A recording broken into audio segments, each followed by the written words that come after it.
Welcome back दोस्तों। आज मैं आपसे एक बहुत ज्यादा मजेदार बात शेयर करने वाला हूं, एक कहानी सुनाने वाला हूं और ये पूरी कहानी सुनने के बाद आपको क्या सीख लेनी चाहिए ये भी बताने वाला हूं। लेकिन कहानी शुरू करने से पहले मैं आपको बता दूं कि ये एक सच्ची कहानी है और ये मेरे दोस्त के साथ ही हुई है, तो इस वीडियो को पूरा देखना। लेकिन उससे पहले, hi guys, my name is Rohit and you watching Rohit. Video को शुरू करते हैं इस छोटे से इंट्रो के बाद।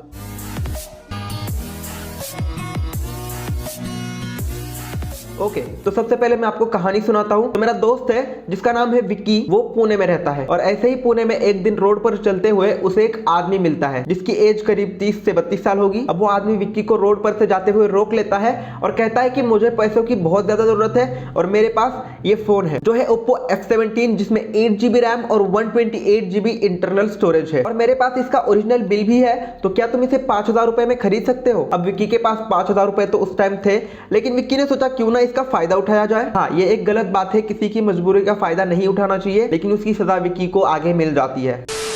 तो विक्की ने कहा मेरे पास 5000 रुपए तो नहीं है, लेकिन मैं इसे 4000 रुपए में जरूर खरीद सकता हूँ। इस बात पर वो लड़का कहता है कि ठीक है, मुझे कोई दिक्कत नहीं है, मैं 4000 रुपए में भी ये फोन बेचने के लिए तैयार हूँ क्योंकि मुझे पैसों की बहुत ज्यादा जरूरत है। अब वो आदमी काफी ज्यादा जल्दबाजी कर रहा था और विक्की को बार बार कह रहा था जल्दी से ये फोन और ये बिल ले लो और मुझे 4000 रुपए दे दो। तो विक्की ने उस आदमी से कहा कि मुझे पहले फोन चेक करना है। तो विक्की ने फोन लिया, इसका IMI नंबर देखा, बिल पर मैच किया IMI नंबर तो एक था। उसके बाद उसने स्क्रीन को ओपन करके देखा, स्क्रीन भी ओपन हो रही थी। थोड़ा सा स्क्रॉल करके देखा, उसने थोड़ा सा कैमरा ओपन करके देखा तो उसे फोन ठीक ठाक लगा और वो आदमी बहुत ज्यादा जल्दबाजी कर रहा था, तो जल्दी से विक्की ने उसे 4000 रुपए दे दिए। और ऐसा इसलिए क्योंकि विक्की को ये फोन फर्स्ट इंप्रेशन में ओरिजिनल लगा और बिल पर जो डेट थी वो 4 नवंबर थी, मतलब 1 महीने से भी कम यूज किया हुआ फोन था और इस पर एक भी स्क्रैच नहीं था। अब यहाँ पर फोन खरीदने के बाद विक्की काफी ज्यादा खुश हो जाता है क्योंकि उसने 17000 का फोन 4000 में खरीद लिया था। लेकिन उस आदमी के पैसे लेके जाने के बाद विक्की ने इसे कॉन्स्टेंटली 15 से 20 मिनट तक चलाया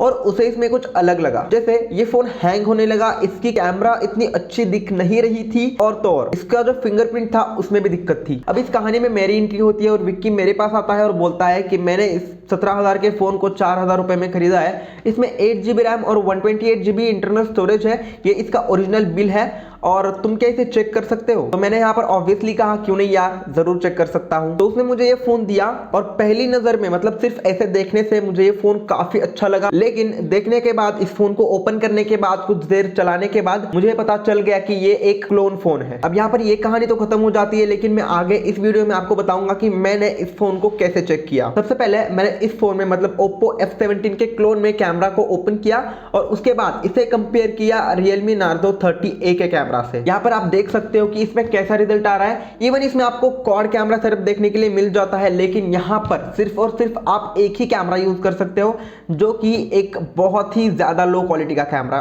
सेंसर है। उसके बाद मैंने इस फोन में अपना फिंगरप्रिंट सेंसर सेट किया। अब Oppo F17 में, जो रियल Oppo F17 है, उसमें AMOLED स्क्रीन मिलती है जिसकी वजह से हमें फिंगरप्रिंट अंडर डिस्प्ले देखने के लिए मिल जाता है। इवन यहाँ पर मुझे भी ऐसा ऑप्शन देखने के लिए मिल रहा था। मैंने जल्दी से इस फोन में अपना फिंगरप्रिंट सेट किया, जैसे कि आप यहाँ पर देख सकते हो, और उसे अनलॉक करने की भी कोशिश की उसी फिंगर से। तो ये अनलॉक तो हो गया, लेकिन यहाँ पर ट्विस्ट था कि सिर्फ इसी फिंगर से नहीं, मैं अपनी किसी भी फिंगर से इस फोन को ओपन करने की कोशिश करूँ तो ये ओपन हो जा रहा था। इवन किसी और के फिंगर से भी ये ओपन हो जा रहा था, क्योंकि इसके स्क्रीन के नीचे एक फिजिकल बटन दे रखा है, ऐसा मुझे लगता है, क्योंकि हम जब भी इसे प्रेस करेंगे तो ये अनलॉक हो जाएगा। तो यहाँ पे एक टोटली फेक फिंगरप्रिंट सेंसर दिया गया है। सब बातें तो ठीक है, लेकिन ऐसा कौन सा बेवकूफ होगा जो कि हमें 4000 रुपए में 8GB रैम और 128GB स्टोरेज वाला एक स्मार्टफोन दे देगा। और ये बात आपको एकदम सच लगेगी जब आप इसके सेटिंग में जाकर देखोगे, वहां पर क्लियरली मेंशन है 8GB रैम और 128GB स्टोरेज विद Android 10। लेकिन यहां पर भी एक काफी बड़ा गेम खेला गया है, क्योंकि जब मैंने इसे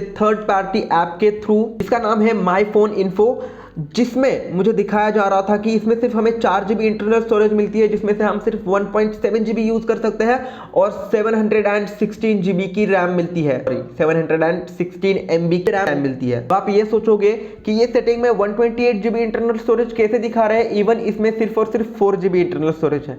तो आपने कभी प्रोग्रामिंग या फिर कोडिंग का नाम सुना है? क्योंकि जिन लोगों ने ये स्मार्टफोन बनाया है उन लोगों ने इस फोन को कुछ इस तरीके से प्रोग्राम किया है, सिर्फ हम वही चीजें देख पाए जो वो हमें दिखाना दिखाना चाहते हैं। इवन वो अगर चाहते तो 8 GB की जगह 12 GB और 128 GB स्टोरेज की जगह 512 GB की स्टोरेज भी दिखा सकते थे। पूरी कहानी से हमें एक ही सीख मिलती है कि कोई भी अगर आप सेकंड हैंड फोन खरीद रहे हो, चाहे फिर वो किसी ऑनलाइन वेबसाइट से हो या फिर नोन या अननोन व्यक्ति से, तो हमेशा उस सेकंड हैंड फोन को पूरी तरीके से चेक करने के बाद ही लेना चाहिए, चाहे फिर वो सामने वाला इंसान कितनी ही ज्यादा जल्दबाजी क्यों ना कर ले। लेकिन आपको पेशेंस रख के उस सेकंड हैंड स्मार्टफोन को पूरी तरीके से चेक करना है। और हाँ, विक्की के कहानी से हमें यह सीख मिलती है कि अगर कोई आपको रोड पर रोक के या फिर किसी भी जगह पे, चाहे फिर वो ऑनलाइन किसी वेबसाइट पे हो, आपको इमोशनल करने की कोशिश करे, जैसे इंडियन आर्मी के नाम पे या फिर मुझे पैसों की जरूरत है ऐसा कह के, मेरा भाई मेरी माँ ऐसा कुछ बीमार है ऐसा कह के, अगर कोई आपको इमोशनल करने की कोशिश करे तो वहां पर आपको इमोशनल नहीं होना है। और अगर आप उस जगह पर इमोशनल हो गए तो आपने जितने भी पैसे उस आदमी को दिए हैं वो सब चले जाएंगे एक स्कैम की कैटेगरी में। तो इस वीडियो के लिए बस इतना ही था। आई होप आप सभी को ये वीडियो अच्छी लगी होगी। अगर अच्छी लगी है तो वीडियो को लाइक कर देना और चैनल को सब्सक्राइब जरूर कर देना। मैं आपसे मिलता हूं एक और नए वीडियो में, तब तक के लिए जय हिंद।